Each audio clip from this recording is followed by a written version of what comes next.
부활하신 예수님께서 첫 번째 하시는 일이 바로 자신의 부활을 사실이라는 것을 보여주시고, 그 다음에는 뭐 하시느냐? 그 다음에는 뿔뿔이 흩어진 제자들을 다시 모으고 부르시는 것입니다. 예수님을 3년 반 동안 따라다녔던 제자들이 자기의 스승이 십자가에 못 박혀 죽으시는 것을 보고 다 도망갔댔습니다. 그런데 예수님이 부활하시고 자신의 몸을 그들에게 보여주시면서 가장 먼저 하셨던 것이 무엇이냐? 내가 먼저 갈릴리로 갈 테니까 너희들이 갈릴리로 다 오라. 이렇게 말씀하십니다. 갈릴리는 무엇을 의미하느냐? 갈릴리는 그들이 처음에 예수님으로부터 부르심을 받았던 곳입니다. 그들은 해변가에서 고기를 잡고 있었는데 그들을 부르셨고, 세무소에 앉아서 뭐 하다가 주님의 부르심을 받은 사람도 있고, 무화과 나무 밑에 앉아서 쉬다가 주님으로부터 부름받은 사람도 있습니다. 그러니까 그들이 대부분 다 갈릴리 출신이었습니다.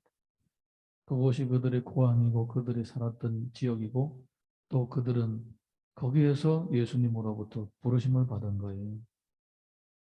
근데 3년 후에 그들은 자기를 부르신 예수님을 다 떠났습니다.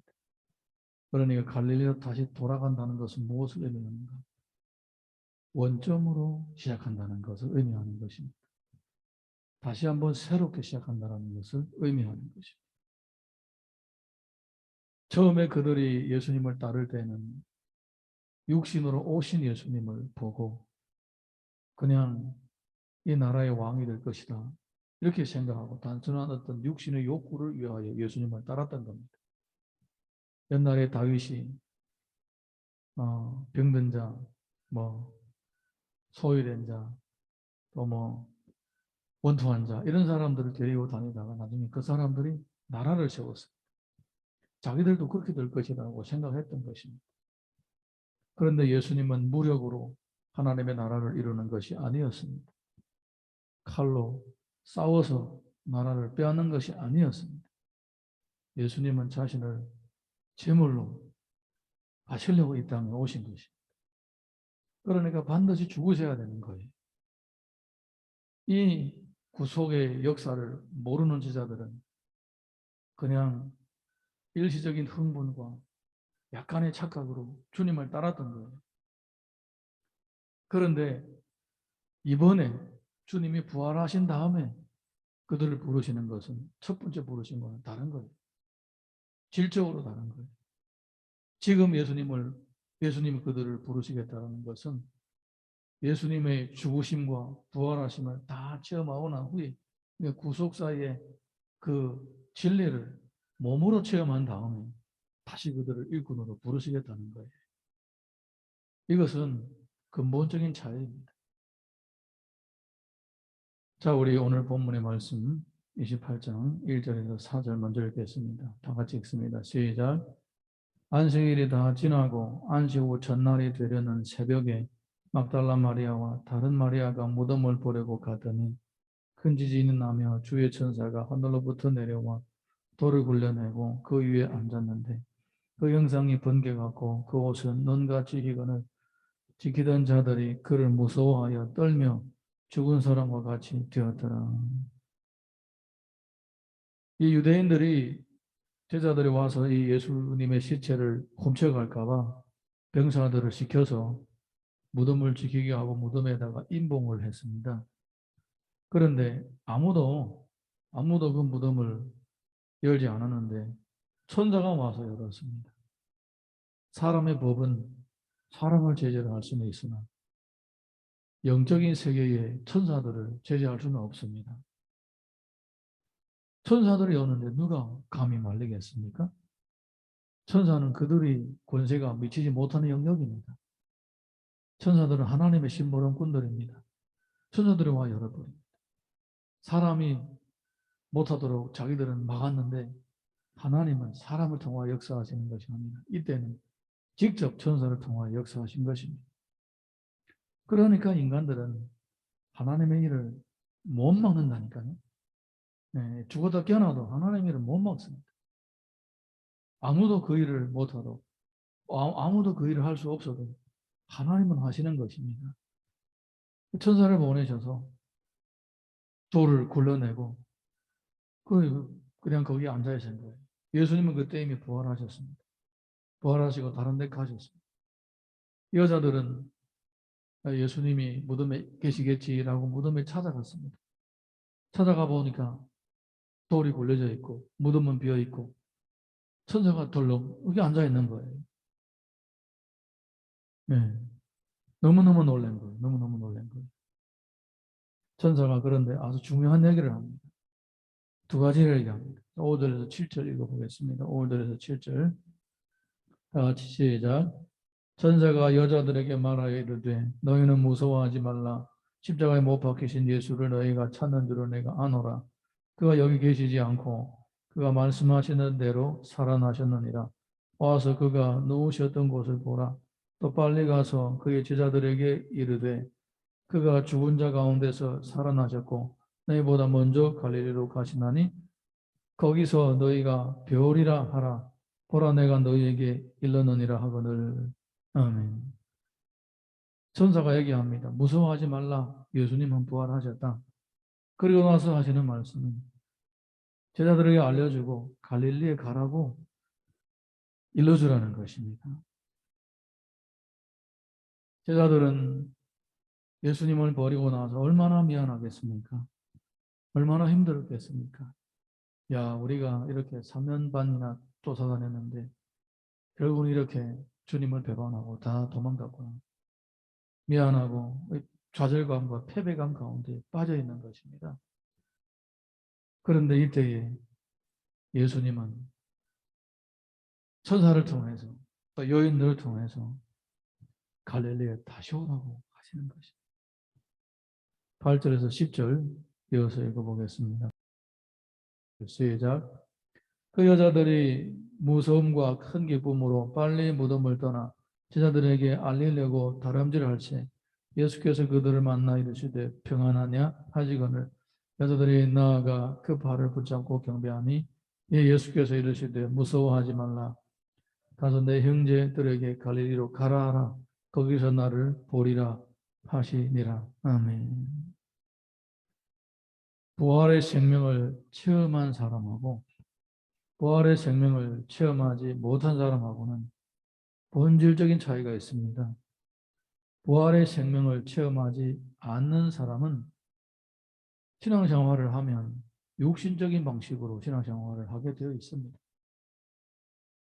하나님과 만남, 하나님과 교제, 하나님과 동행 이런 것들이 중요한 것이 아니라 나의 필요를 채워가는 것이 우선이 되어버린 거예요. 주일날에 우리가 메슬로우의 욕구에 대해서 간단하게 한번 살펴봤던 적이 있었지만 욕구에 집착하는 신앙생활을 하게 되는 거예요. 하나님 요거 나한테 해주시면 하나님은 짱이에요. 하나님 요거 안 해주시면 섭섭해요. 이런 식으로 신앙생활을 한다는 거예요. 이런 식으로 한다는 거예요.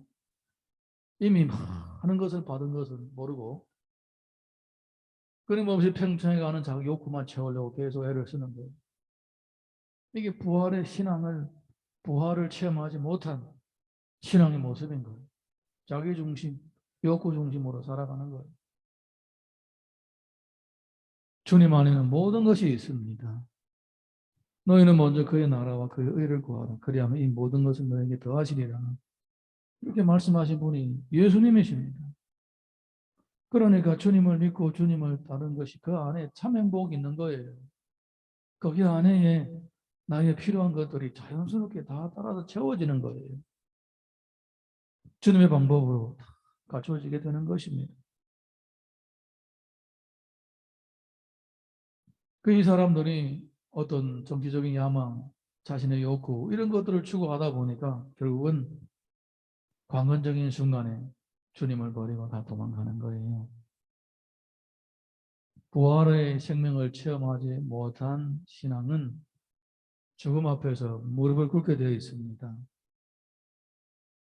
부활의 생명을 체험해도 이일가 말까 하는데 이 부활 생명을 체험하지 못하면 더 힘들겠죠. 그거는 전혀 불가능하겠죠.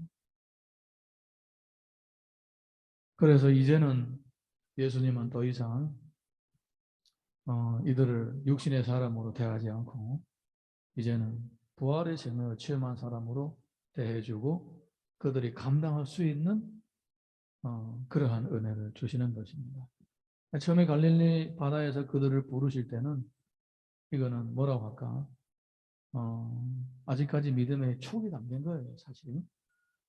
이제 그들을 제자로 다시 부르시고 일꾼으로 세우시는 이 순간이야말로 진짜 이들이 이제는 성숙한 신앙인이 되었다라고 볼 수가 있는 것입니다. 물론 우리가 욕구 중심, 자기 중심의 신앙생활을 한다고 뭐 책망하고 뭐 왜 그 꼬라지는 이렇게 욕하려고 하는 게 아닙니다. 왜냐하면 우리 다 그런 과정을 겪기 때문에 우리도 그런 과정을 겪는 거예요. 그런데 그런 과정을 겪는데 그런 과정에서 머물러 있으면 안 되는 거예요. 머물러 있으면 거기에서 자라가야 됩니다. 하나님은 끊임없이 우리들에게 은혜를 주시는데 우리는 계속 그 자리에 머물러 있다면 이거는 하나님 앞에 변명할 여지가 없는 거예요. 이거는 진짜 나중에는 주님 앞에 갔을 때는 책망받을 수가 있게 되는 거예요. 사흘 전인가? 나흘 전인가? 금요일 날인가? 우리 현진이 저기 어린이집에서 요만한 컵 하나 가져오고 꽃이 몇 개 가져왔다. 숙제를 내줬나 봐요. 집에 가서 이거 싹 틔워서 가져오라고 했나. 그래서 집에 오자마자 뭐 그걸 사적에다 넣어놓고 뭐 거기다 심는다고 뭐 내 그 커피를 내리는 그 뭐나 주전자 거기다 물 담아가지고 꽃에 물 준다고 거기다가 자기 쓰겠다고 거기다 스티커도 붙여놓고 물 주고 난리 났어. 어제 싹 이만큼 올라왔다. 그래서 갖다 줬습니다. 물을 주고 흙을 덮어주고 물을 주는데 이게 안 올라온다고 한번 생각해봐요. 산물이고 나har이고 안 자란다고 생각해봐요. 얼마나 답답하겠어요. 분명히 생명이 있는데 안 올라오는 거예요. 그리고 모든 다른 것들은 다 자라는데 얘만 안 자라는 거예요. 그러니까 얼마나 답답하겠습니까? 우리가 주님의 은혜 가운데서 살면서 믿음이 자라가지 않는다는 것은 얼마나 하나님 보시기에 답답한지 모릅니다. 부활의 생명을 체험했다면 우리는 자라게 되어 있는 거예요. 할렐루야. 예수님의 제자들은 다 갈릴리 해변에서 부름을 받았습니다. 그래서 그들을 다시 그곳에서 부르시는 것입니다. 아주 큰 의미가 있습니다. 여러분, 우리가 어떤 일에 실패하고 패배를 하고 좌절했다면 원점으로 돌아가서 다시 시작해야 되는 거예요. 요나서를 보게 되면 요나가 하나님의 부르심을 거부하고 배를 타고 다시스로 도망가려고 했습니다. 중간에 풍랑이 하도 거세서 누구 때문에 이런 일이 생겼느냐 제비를 뽑았더니 요나가 딱 뽑혔습니다. 쫙 배 밑창에 내려가서 쿡쿡 자고 있는 요나가 뽑힌 거예요. 요나가 나를 바다에 던지라고 했습니다. 근데 바다에 딱 던지니까 풍랑이 잔잔해진 거예요. 그 당시에 그때의 바다 속에 큰 물고기가 요나를 굴꺽 삼켜버렸어요. 삼켜버리고는 요나는 이제 3일 3년 물고기 배 속에도 회개를 하면서 하나님께 기도를 합니다. 이제 나가면 주의 뜻대로 살겠다고. 3일 후에 물고기가 요나를 육지에다 토해버렸습니다. 토해버린 육지가 어디냐? 출발했던 그곳이 원점으로 돌아가는 거예요. 원점. 패배와 좌절, 회복할 수 있는 방법은 뭐냐? 원점으로 돌아가서 다시 시작하는 거예요. 할렐루야. 이 과정을 우리가 빼놓을 수가 없는 거예요. 빼놓을 수가 없는 거예요.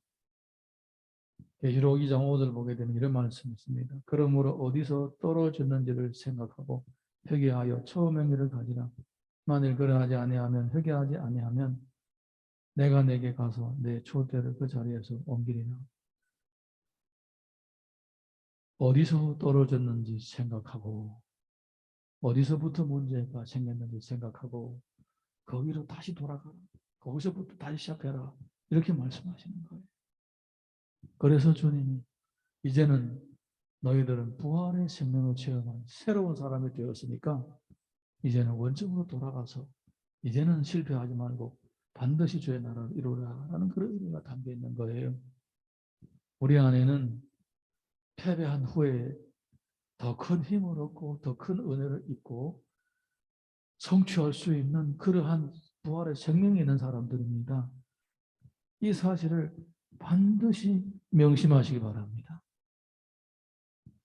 네, 우리 찬양 하나 부르고 같이 기도하겠습니다.